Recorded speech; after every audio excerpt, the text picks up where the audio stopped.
Unaangalia Al-Mubajjal TV Tanzania, chemchemu ya elimu. Kabbala Allahu minna wa minkum. Pili, ndugu zangu katika imani, napenda kuchukua fursa hii tena kushukuru na kupongeza uongozi wa mkoa, hasa mkuu wa mkoa wa Tanga ambaye kwa hakika amesaidia sana mwaka huu kutatua hili tatizo la kiwanja. Na huu mkao wa leo wa swala yetu ni katika jumla ya juhudi alizozifanya yeye hasa mpaka tukafanikiwa leo kukaa hapa kwa utulivu na wema. Vile vile napenda kuchukua fursa hii kushukuru uongozi wa halmashauri chini ya kaimu mkurugenzi aliyokuwepo, ambaye ametusaidishia mambo mengi mpaka kufikia hatua hii ya leo, wakiwemo pia viongozi wa vyombo vya usalama ambao mnawaona hapa leo wametusaidia sana katika kuweka mambo sawa. Kwa hakika ni juhudi ambayo tunaishukuru na tunaipongeza. Napenda kuwaambia ndugu zangu katika imani kwamba moja ya sababu ya kukiacha kiwanja cha Tangamano ni ile hali ambayo imejitokeza miaka miwili mitatu ya nyuma, kwamba kiwanja kile asili yake ni kiwanja ambacho ni cha jumuiya ya wananchi, wanaita ni public area, ambapo kila raia wa nchi hii wakiamua kufanya mambo yao katika uwanja ule wanayafanya. Na sisi tumeona mbali ya watu wa dini mpaka na watu wa siasa, watu wasanii wa michezo wanafanya shughuli mbalimbali pale Tangamano. Lakini kutokana na kuvamiwa na wafanyabiashara lile eneo, sasa haki za raia wengine zimekosekana.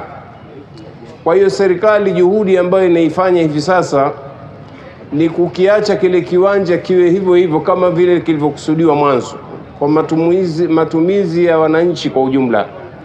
Na wafanyabiashara wamejengewa jengo kubwa sana kule Kange, wanatakiwa wahame. Sisi tunachotaka kuambia hawa ndugu zetu kwamba kama ikiwa wataitikia wito wa serikali kwenda kule, ni hofu tu za kimaisha na riziki, lakini sidhani kwamba eti kwa wao kuhama pale Tangamano basi watakosa riziki zao, kwa sababu moja ya sababu ya kukataa kuhama pale au kuondoka ni kuona kwamba labda wakiondolewa pale riziki zitakimbia. Hapana, Mwenyezi Mungu ndio Razzaq. Sisi tutaendelea kuswali hapa tukipata fursa mpaka pale ambapo ule uwanja wa Tangamano utakapokuwa tena hauna shughuli za kibiashara. Lakini tumegundua kwamba kumbe na huu uwanja nao pia unatosheleza kwa kiasi fulani.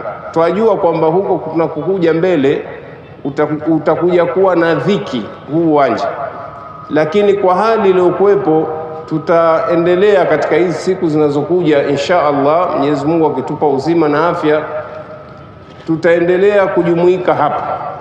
Tumejaribu mara ya kwanza na alhamdulillah tumefaulu kwa kiasi kubwa sana. Kweli kuna msongamano hasa kwa upande wa magari, lakini pia zimepatikana njia ya kuweza kuyahifadhi yale magari mpaka hivi sasa tunamaliza shughuli za ibada. La mwisho ndugu zangu ni kwamba kama alivyotangulia kusema mwenyekiti wa kamati ya maandalizi, kwa hakika kamati hii tunaipongeza na kuishukuru kwa juhudi zake ambazo zimeanza tangu mwanzo wa mwezi wa Ramadhani. Hii mambo ya kutafuta kiwanja, vifaa mbalimbali ambavyo vimewezesha hizi shughuli za leo za ibada ni juhudi yao wanaoifanya kwa taufiki ya Allah subhanahu wa ta'ala. Kilio chao kikubwa kama mlivyomsikia mwenyekiti ni hivi vipaza sauti au mashine za kusaidia kupaza sauti. Hivi mnavyoviona hapa vyote vimekodishwa.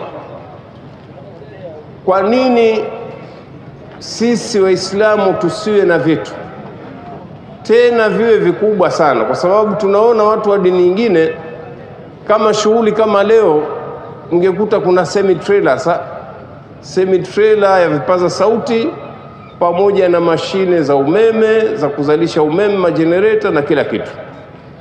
Wao wanaitangaza batili na sisi tunaitangaza haki. Kwa nini tuwe nyuma neema? Sisi Waislamu twashukuru kwamba tuna nyoyo za kutoa. Kwa hiyo itumike fursa hii kukumbushana jambo la kheri, kwamba Mungu akitujalia tukiwa wazima na afya, mwakani tuwe na vyombo vyetu, sio vya kuazima, kwa sababu huku wazima kuna madhila. Bahati tunakuta kwamba leo kwa upande wenzetu wengine wako katika funga, lakini kwa sikukuu ambayo haina funga ndani yake, mara nyingi tuwapata tabu kukodisha vyombo hivi, kwa sababu tunatanguliwa na wale watu wanaofanya mambo ya kitawuti, mambo ya miziki, mikusanyo ovyo ovyo. Kwa hiyo mara nyingine tunadhalilika. Kwa nini tusiwe na vyetu? Na mimi siamini kwamba haizikani, kwa sababu tuna mambo makubwa kuliko vyombo hivi.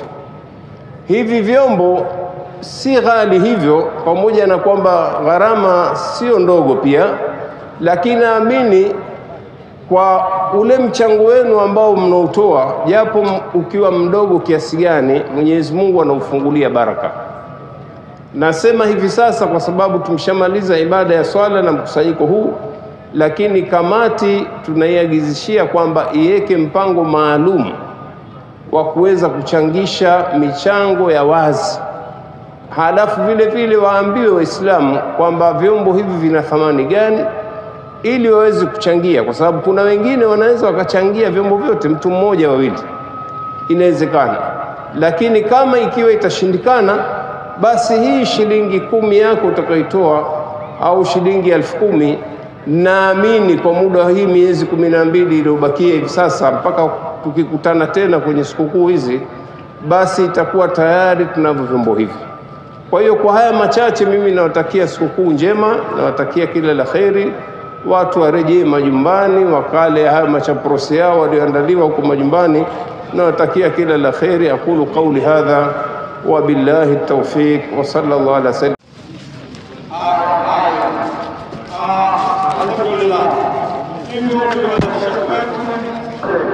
Kwa kweli tunashukuru sana, hatukuamini kama uwanja umefurika kiasi hiki.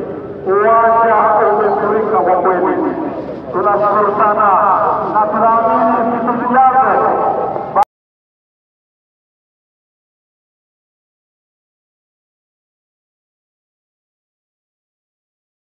Unaangalia Al Mubajjal TV Tanzania, chemchemu ya elimu.